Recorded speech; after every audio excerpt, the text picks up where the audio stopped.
Okay, so now we're going to do teddy bear sales part 2. We have our ordered pairs that we took from the table from the previous page. So now we're going to graph them. So here we have 0 and negative 1500. So we have 0, negative 1500. We have 50, and in here there's 30 to 60. So if you kind of like space 2 bars evenly, it becomes 30, 40, 50. So 50, negative 900. Then we go to 100. We have to make the spaces evenly between here. So this is 100 because 9 plus 10 is 100, 110, 120. So we're going to 100, and we're going to go to negative 300. So also what I like to do is 0, negative 1500. So you can see the numbers when I plot them. Okay, so then we're going to go to 150, and we're going to go to 300. What I like about this one, it's on the line. Then we have 200, which again is 190, 200. So 200 would be right about here. And then we're going to go up to 900. So 200, 900. And then we're going to go 250. Again, we make the two little dashes. 250 goes to 1500. Goes right about there. So that's 250, 1500. And then we have 300 goes to 2100. 300, 2100. Okay. Now I'm going to use like my box here to draw a line. So I'll try and do it as neatly as I can. Okay. There we go. So now we have it graphed. Okay. Does all the points appear in the first quadrant? So we know this is quadrant 1, this is quadrant 2, quadrant 3, and quadrant 4. So we see coordinate points in quadrant 1 and quadrant 4. So do all the points appear in quadrant 1? No. Other coordinate points appear in quadrant 4. Okay? Then let's move it up. As you move along the line from left to right, does the line increase or decrease? So we start negative, the negative side, and it goes up to the positive side. So we go from a point plotted at negative 1500 all the way to 2100. So as we move along the line from left to right, the line increases. Okay? Now you can stop and pause if you need to. All right? So let's see, we are on the last problem, last page. Where does the line intercept on the y-axis? Now this is the y-axis, this is the x-axis. So when it intercepts, when the y intercepts at the 0, so we know that 0 is x here, and it intercepts at negative 1500. So we are going to write, where does the line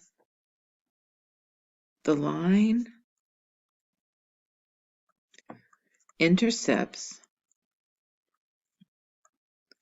the y-axis at negative 1500.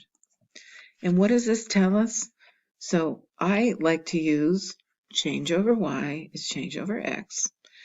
And if we know that the change in y is 1500 and the change in x is 0, so what this tells us, and when we have sold 0 teddy bears, our net profit is negative $1,500. Okay? That means that this is we're at our starting point. Okay?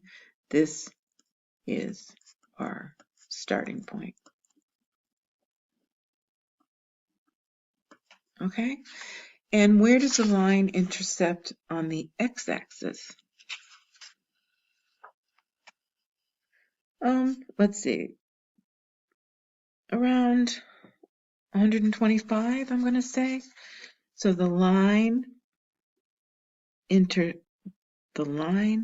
intercepts the x-axis at approximately, I'm going to abbreviate, 125.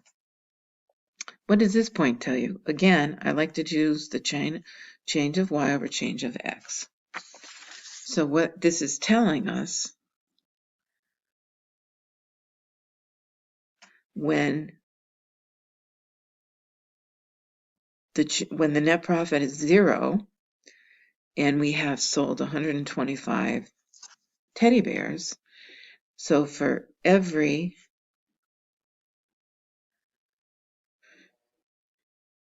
125 bears sold,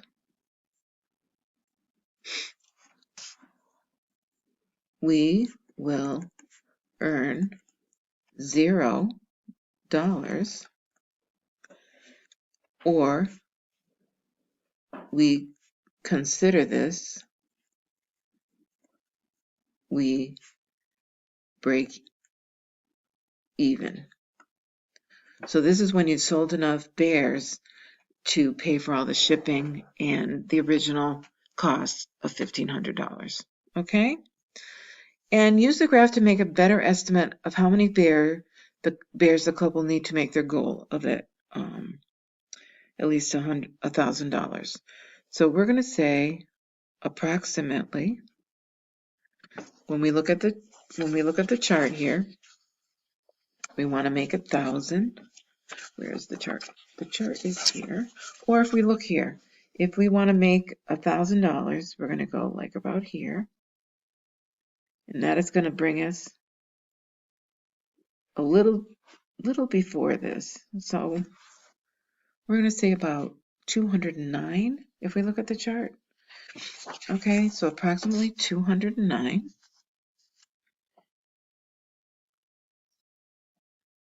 And that's what we're going to check. Approximately 209 bears sold. All right, so now we're going to do the equation. Y equals 12x minus 1,500.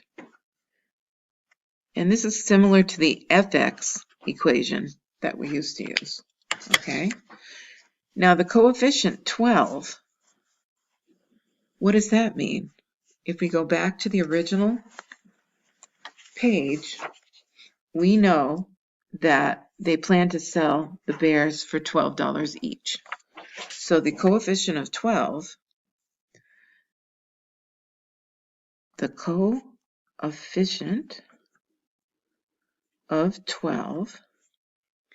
is the amount of money each bear will be sold for. Okay, so again, we went back and we read the first paragraph of the teddy bear sale to help us. Then the constant term is minus 1,500. Again, we go back and they pay $1,500 for the shipment of 300 bears. So that's the original cost. So the constant term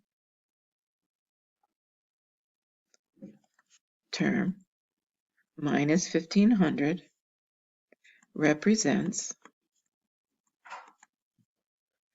the original cost of buying the bears and having them shipped.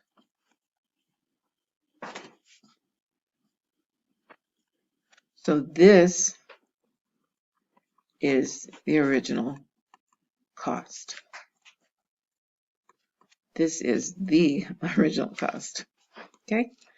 Now, use the equation to find the number of bears the couple need to make their goal of at least 1,000. So, if we want to know if they need to make their goal of at least 1,000,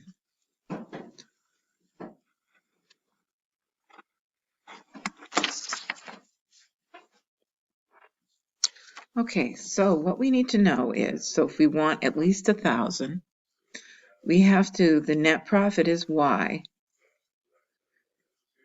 So Y equals 12x minus 1,500. So we want to make at least 1,000. So we're going to, the net profit, we're going to insert 1,000 for the Y, 12x minus 1,500. Now we just have to solve it like an equation. So we add 1,500 to both sides to get rid of the 1,500. So this becomes 2,500 equals 12x. Now I'm going to move this over here so I have a little bit more room. So we have 2,500 equals 12x. Now we have to divide both sides by 12. And so 2,500 divided by 12 is 208.3, repeating, equals x. So we can't sell part of a teddy bear, so it has to be more than 208. So we're going to say 209 need to be sold. Okay? Which, if you look up here, is pretty much what we saw in the graph. So use the equation to find the profit if they sell 180 bears. So Y equals 12x minus 1,500. So Y equals 12 times 180 minus 1,500. So if we do the math, Y equals 12 times 180 is 2160 minus 1,500. So Y equals 660. So what this means, in words, if 180 bears are sold, the net profit will be $660. Okay? Thanks for listening. And remember, go back if you need to move this. And if you have any questions, please ask.